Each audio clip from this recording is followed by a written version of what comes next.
नमस्कार दोस्तों, Bihar special series के एक और वीडियो में आपका बहुत बहुत स्वागत है। और बिहार स्पेशल सीरीज में हम आधुनिक बिहार के इतिहास को समझ रहे हैं। आज इस क्रम में हम समझेंगे कि जब ईस्ट इंडिया कंपनी बंगाल को अपने अधीन किया तो बंगाल को अधीन करने के साथ ही बिहार भी ईस्ट इंडिया कंपनी के अधीन हो गया, क्योंकि बिहार उस समय बंगाल का हिस्सा हुआ करता था। तो जब बिहार ईस्ट इंडिया कंपनी के अधीन हो गया तो ईस्ट इंडिया कंपनी का एक ही उद्देश्य था कि किस तरह से अधिक राजस्व वसूला जाए ताकि ज्यादा से ज्यादा उसको आर्थिक मुनाफा हो। और इस कोशिश में उन्होंने बहुत ज्यादा किसानों पर कर लगाया। इसके साथ साथ जो जनजाति समाज के लोग थे, जो ट्राइबल कम्युनिटी थे, उस पर भी कई तरह की टैक्स लगाए, उनके जीवन शैली में हस्तक्षेप करने का प्रयास किया गया। उनके धार्मिक जो संरचना था उस पर जो ईसाई जो धर्म प्रचारक थे उनका प्रभाव पड़ा। इसके वजह से समय समय पर जनजाति समाज के लोगों ने विद्रोह किया। तो उन्हीं कुछ प्रमुख विद्रोह को हम समझने का प्रयास करेंगे। तो हमारा जो ये टॉपिक होगा इसमें हम दो चीज समझेंगे। सबसे पहले प्रमुख जनजाति विद्रोह जिसका संबंध बिहार से था, और दूसरा चीज हम समझेंगे कि 1857 के क्रांति होने से ठीक पहले बिहार में और कौन कौन छोटे छोटे आंदोलन हुए जिसने ब्रिटिश शासन को चुनौती देने का काम किया। तो इन दोनों चीजों को हम समझने का प्रयास करेंगे। पर जो हमारा पहला टॉपिक होगा वो होगा जनजाति विद्रोह कि 1857 की क्रांति से ठीक पूर्व बिहार में जो जनजाति समाज के लोग थे उन्होंने किस तरह से अपने मांगों के लिए, अपने हक के लिए ईस्ट इंडिया कंपनी से या अंग्रेज शासन से संघर्ष प्रारंभ किया। ये कहानी हमारा इस वीडियो का टॉपिक है। तो आइए सबसे पहले हम समझते हैं जनजातीय विद्रोह।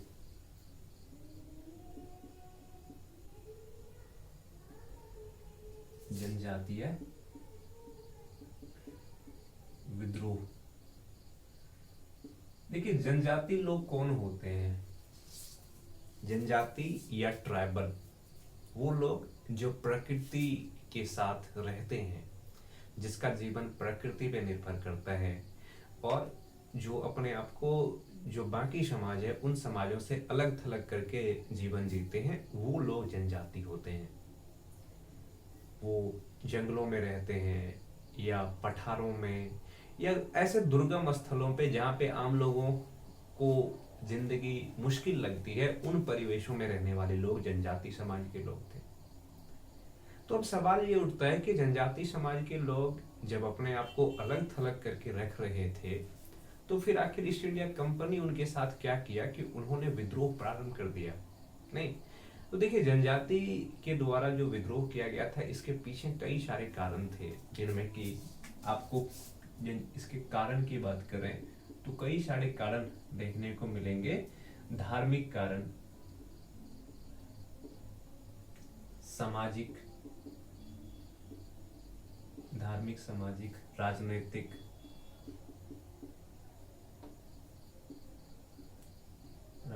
कारण, आर्थिक कारण, ये सब के सब प्रमुख कारण आपको समझने को मिलेगा, देखने को मिलेगा जनजाति विद्रोह के पीछे। इनमें से जो सबसे पहला कारण है धार्मिक कारण। धार्मिक कारण क्या था? तो जनजाति समाज के लोग का जो जीवन था वो प्रकृति पे आधारित था, और वो लोग प्रकृति को ही अपना ईश्वर मानते थे। पर जब ईस्ट इंडिया कंपनी ने भारत को अपने अधीन किया तो कई चीजों में बदलाव आया। साथ में जो धार्मिक व्यवस्था है, इस व्यवस्था में भी कहीं ना कहीं हमें परिवर्तन देखने को मिला। बड़ी संख्या में जो ईसाई धर्म प्रचारक थे वो यूरोप से भारत आए और उन्होंने कोशिश किया कि भारतीय समाज के लोगों को ईसाई धर्म में किस तरह से परिवर्तन किया जाए।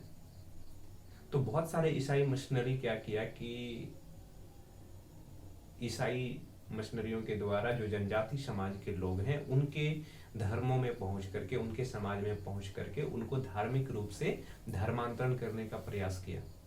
और इस प्रयास के वजह से जो ईसाई समाज के लोग थे उसके अंदर एक गुस्सा की भावना उत्पन्न हुआ, और ये गुस्सा की भावना अंत में जनजातीय विद्रोह का कारण बन गया। इसके साथ साथ जो समाज थे, जनजाति समाज के लोग अपने आप को अलग थलग रखते थे, पर अंग्रेज ने क्या किया कि एक तरफ तो उन्होंने ये कहा कि वो विकास कर रहे हैं, और विकास के नाम पर उन्होंने जो जनजाति समाज के लोग हैं उनके समाज में प्रवेश करने का कोशिश किया। और जनजाति समाज में पहुंचने के पीछे अंग्रेज का एक कारण ये भी था कि वो चाहते थे कि इस समाज के लोगों को मुख्यधारा में लाया जाए, क्योंकि ये लोग कभी किसी और जगह रहते थे, कभी किसी और जगह रहते थे। तो अंग्रेज को ये पता नहीं था कि आखिर ये लोग रहते कैसे हैं, इन लोगों का जीवन शैली क्या है, पर उसको टैक्स तो चाहिए। और अंग्रेज हमेशा ये कोशिश किया कि जो भी लोग इस देश में रहते हैं उनको किसी न किसी तरह से टैक्स के दायरे में लाया जाए। और टैक्स के दायरे में लाए जाने के पीछे एक तरीका ये हो सकता है कि इन लोगों को मजबूर किया जाए कि ये लोग अस्थायी तौर पर कहीं पे निवास करें। तो क्या होता है कि इन लोगों को टैक्स इन लोगों से भी वसूला जाना शुरू हो गया, और इसके वजह से जो जनजाति समाज के लोग हैं उसके अंदर ईस्ट इंडिया कंपनी या अंग्रेज या विदेशी शासक के प्रति एक नफरत की भावना जन्म लेता है। और ये नफरत की भावना हमें देखने को मिलता है 1857 के क्रांति में। अगर हम राजनीतिक कारण की बात करें तो राजनीतिक कारण में आप ये चीज समझ लीजिए कि आदिवासी समाज के लोग या जनजाति समाज के लोग, उसका जीवन बाकी लोगों से अलग होता है, और बाकी लोगों से अलग होने की वजह से इन समुदाय के लोगों में किस तरह से शासन चलनी चाहिए, किस तरह से अपने समुदाय के अंदर नेतृत्व हो, ये सब कुछ निर्णय ये खुद ही लेते थे, स्वयं ही लेते थे। पर जब ब्रिटिश शासन भारत में स्थापित हुआ तो ब्रिटिश शासन की स्थापना के बाद अंग्रेजों ने कोशिश किया कि इनको भी मुख्य जो शासन व्यवस्था है, अंग्रेज जिस तरह की शासन व्यवस्था बाकी लोगों पर थोपना चाह रहे थे, वैसे ही शासन इस पर भी लागू किया। यहाँ भी जमींदार का प्रवेश होना शुरू हो गया। जमींदार लोग आदिवासी समाज के लोगों को कंट्रोल करना शुरू किया, नियंत्रित करना शुरू किया। और इस कोशिश के वजह से जो जनजाति समाज के लोग हैं उसके अंदर अंग्रेज के प्रति एक गुस्सा की भावना जन्म लिया, और अंततः ये गुस्सा हमें देखने को मिलता है जनजातीय विद्रोह या जनजातीय आंदोलन के स्वरूप के रूप में। आर्थिक कारण मैंने जैसे आपको बता दिया कि अंग्रेज बड़ी संख्या में जंगलों की कटाई किया, जंगलों से लकड़ी प्राप्त करने का कोशिश किया, या जो खाद्य मतलब खनन करना चाहा, और इस खनन करने की वजह से जनजाति समाज के लोग प्रभावित हुए। दूसरी तरफ ये चाहते थे कि जनजाति समाज के लोग अंग्रेजों के लिए काम करें, तो आर्थिक शोषण किया इन लोगों से। इन सब चीजों की वजह से कई सारे विद्रोह देखने को मिलता है बिहार और इनके क्षेत्रों में। तो आइए इस वीडियो में सबसे पहले हम कुछ प्रमुख विद्रोह को समझते हैं। इनमें से जो सबसे पहला विद्रोह है वो है संथाल विद्रोह।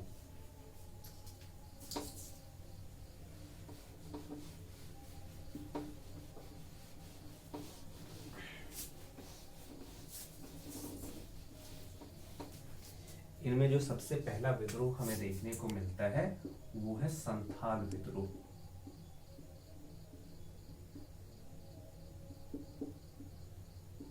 संथाल विद्रोह। संथाल विद्रोह की बात करें तो ये विद्रोह हुआ था 1855 और 1856 के दरमियान। और कुछ इतिहासकार ये मानते हैं कि 1857 ईस्वी की जो क्रांति हुआ था उस क्रांति की शुरुआत इसी विद्रोह से हुआ था।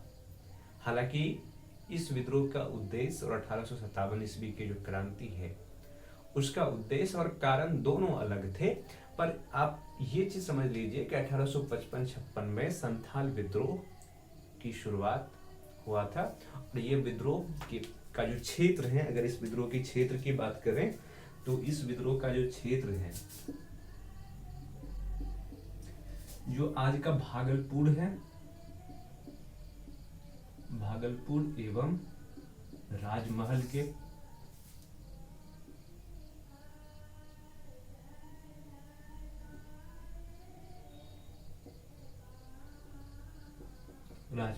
पहाड़ी क्षेत्र, इन क्षेत्रों में 1855-56 में संथाल विद्रोह हुआ था। और इस विद्रोह के पीछे जो मेन कारण था वो क्या था? दीकू का प्रवेश, दीकू का प्रवेश, दीकू का प्रवेश और भू राजस्व व्यवस्था,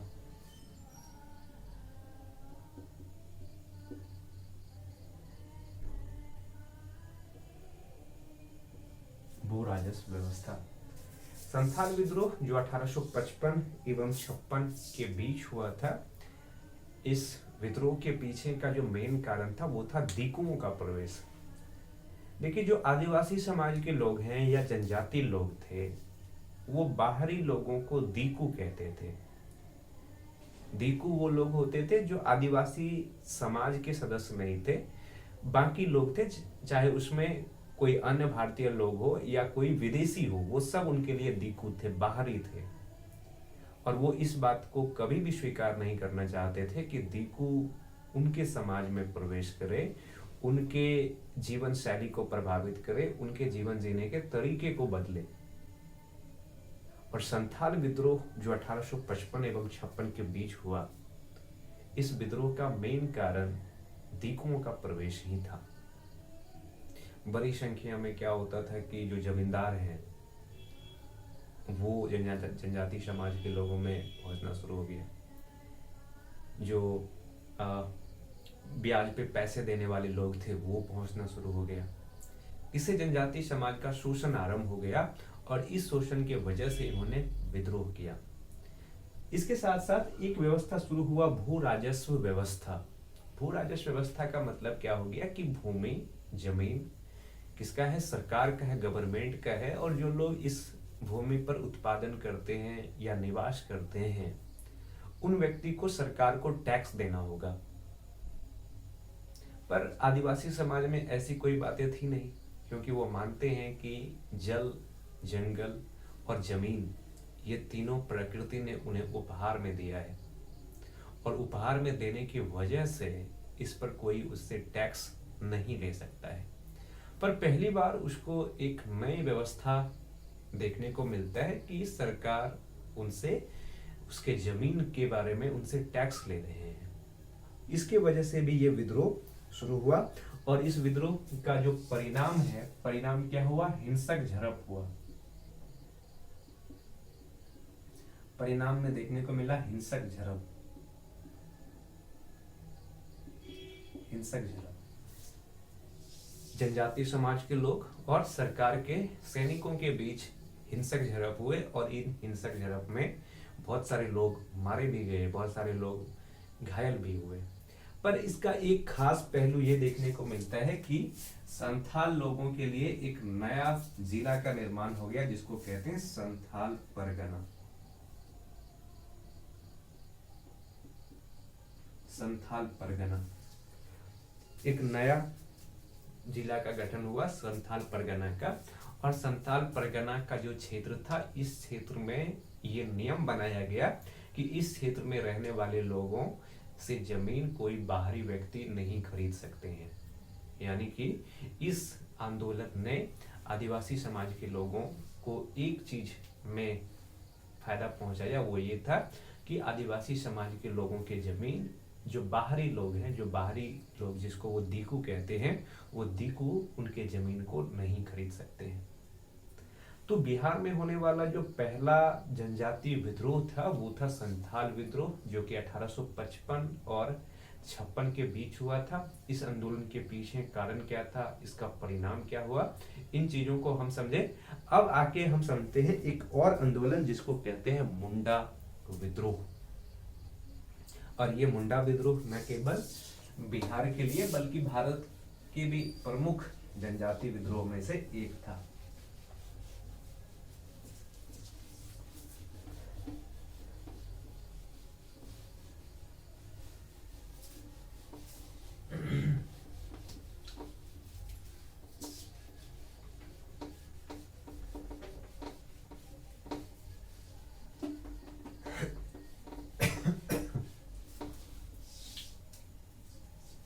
मुंडा विद्रोह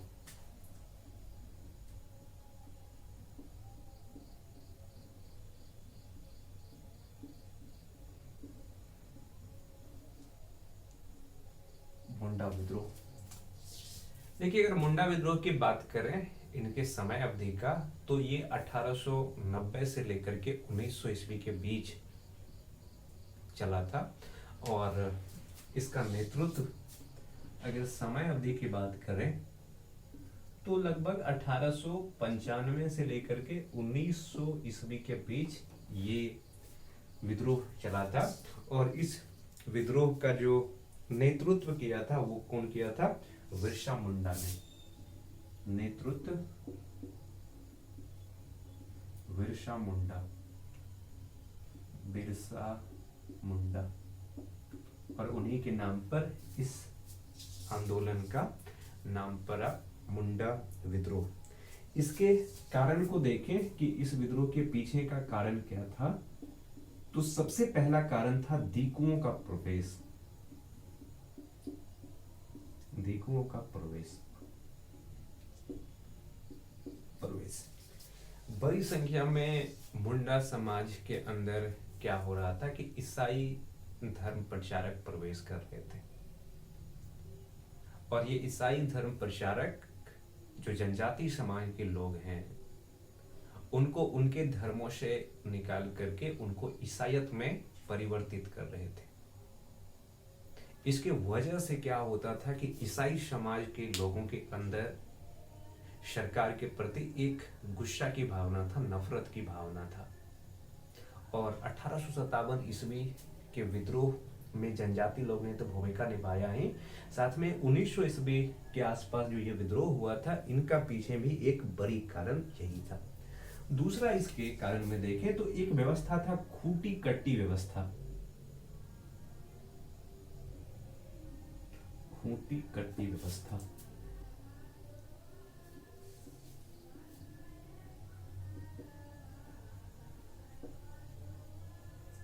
में परिवर्तन। देखिए, जनजाति समाज के लोगों में एक व्यवस्था चलता था खूंटी कट्टी व्यवस्था। ये व्यवस्था क्या था, इस चीज को अगर हम समझें तो जनजाति समाज के लोग हमेशा ये मानते थे कि जो जमीन है वो उनको प्रकृति ने दिया है, ईश्वर ने दिया है। और ये जमीन पर किसी एक व्यक्ति का न तो अधिकार है और न ही किसी शासक का अधिकार है, बल्कि सभी समाज के सभी लोगों का इस जमीन पे अधिकार है। सभी लोगों को इस पर कृषि करना चाहिए, खेती करना चाहिए और अपना जीवन जीना चाहिए। पर जब ईस्ट इंडिया कंपनी के अधीन बिहार आया तो ईस्ट इंडिया कंपनी के जो प्रशासनिक नीति था वो ये था कि कितना से कितना टैक्स कलेक्शन किया जाए। और टैक्स कलेक्शन का जो सबसे बड़ा हिस्सा प्राप्त हो सकता था वो जमीन से हो सकता था। तो यहाँ पे क्या किया गया कि खूंटी कट्टी व्यवस्था के जगह एक नया व्यवस्था लाया गया जिसको कहते हैं जमींदारी व्यवस्था। जमींदारी व्यवस्था। और इस जमींदारी व्यवस्था का मतलब क्या हो गया कि आदिवासी लोगों को भी अब अपने जमीन पर टैक्स देना ही पड़ेगा, क्योंकि ये जमीन अब सरकार का है और सरकार के होने के वजह से जब तक वो टैक्स नहीं देंगे तब तक उनको उसके जमीन पर रहने का अधिकार नहीं है, खेती करने का अधिकार नहीं है। इसके वजह से क्या हो गया कि जमींदारों के प्रति आदिवासी समाज के लोगों में एक गुस्सा की भावना जन्म लेता है, नफरत की भावना जन्म लेता है। और ये नफरत की भावना आगे चल करके जनजाति समाज के द्वारा एक विद्रोह के रूप में निकल करके सामने आता है और जिसमें क्या होता है कि हिंसक झड़प होना शुरू होता है। और एक चीज और याद रखिए कि ये विद्रोह का जो क्षेत्र था, छोटा नागपुर क्षेत्र, छोटा नागपुर क्षेत्र, इस विद्रोह का जो क्षेत्र था छोटा नागपुर क्षेत्र था। छोटा नागपुर क्षेत्र में ये विद्रोह हमें देखने को मिला था। और ये विद्रोह कब हुआ था, नेतृत्व किसने किया था, बिरसा मुंडा ने। बिरसा मुंडा एक जनजाति समाज में इसका जन्म हुआ था, पर इन्होंने अपने जीवन के शुरुआती वर्षों में वैष्णव धर्म को अपना लिया।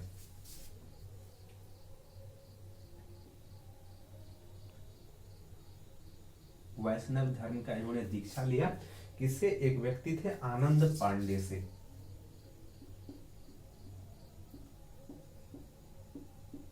आनंद पांडे, इन्होंने क्या किया कि शुरुआती वर्षों में आनंद पांडे से वैष्णव धर्म का दीक्षा लिया।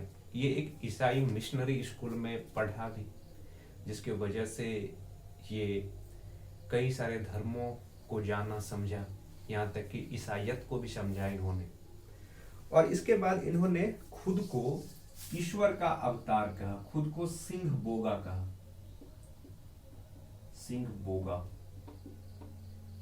बोगा मतलब ईश्वर का अवतार खुद को घोषित किया।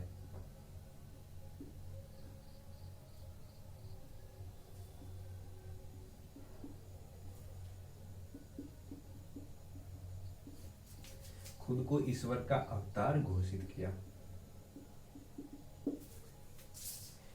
तो इन्होंने क्या किया कि सबसे पहले खुद को सिंह बोगा यानी कि ईश्वर का अवतार घोषित किया। और इन्होंने लोगों को मोटिवेट किया कि चलो सब लोग हमारे साथ मिल करके इन दिकुओं को अपने क्षेत्र से, अपने समाज से बाहर करते हैं। और मैं ईश्वर का प्रतिनिधित्व करता हूँ और मुझ पर इन दिकुओं की गोलियों का, इन दिकुओं की युद्धों का कोई प्रभाव नहीं पड़ेगा। जिसके वजह से बहुत सारे लोग इनके साथ मिल करके अंग्रेजों के विरुद्ध एक संघर्ष किया। और इस संघर्ष में हालांकि बड़ी बड़ी संख्या में जनजाति लोग मारे भी गए। अंत में क्या होता है कि इन्होंने एक उपदेश दिया। ये समझते थे कि उनके समाज में बहुत सारी कमियां हैं और इन्होंने बहुत सारे उपदेश दिए, जिनमें कि अपने आचरण को स्वच्छ करने की बात कही गई, चोरी नहीं करने की बात की गई, ये सारी बातें की गई। अंत में क्या हो गया कि इनको गिरफ्तार करके जो अंग्रेज शासन है उन्होंने जेल में डाल दिया और इसका मृत्यु हो गया 9 जून 1900 ईस्वी में। जेल में ही इनका मृत्यु हो गया। किसके वजह से, हैजा की वजह से। 9 जून 1900 ईस्वी को बिरसा मुंडा का देहांत हो जाता है हैजा की वजह से। और वर्तमान समय में हर वर्ष 15 नवंबर को इनके जन्म दिवस के अवसर पर जनजाति गौरव दिवस के रूप में मनाया जाता है। जनजाति गौरव दिवस, जनजाति गौरव दिवस ये मनाया जाता है कब, 15 नवंबर को, बिरसा मुंडा के जन्म दिवस पर। तो पहला संथाल विद्रोह और दूसरा था मुंडा विद्रोह, जिन्होंने कोशिश किया कि दीपुओं को भारत से अलग किया जाए, बिहार से अलग किया जाए। तो ये दो प्रमुख जनजाति विद्रोह था। और अब हम समझेंगे कि 1857 ईस्वी के क्रांति से ठीक पहले अन्य कई छोटे छोटे नागरिक विद्रोह हुए, उनके बारे में अब हम आइए समझते हैं।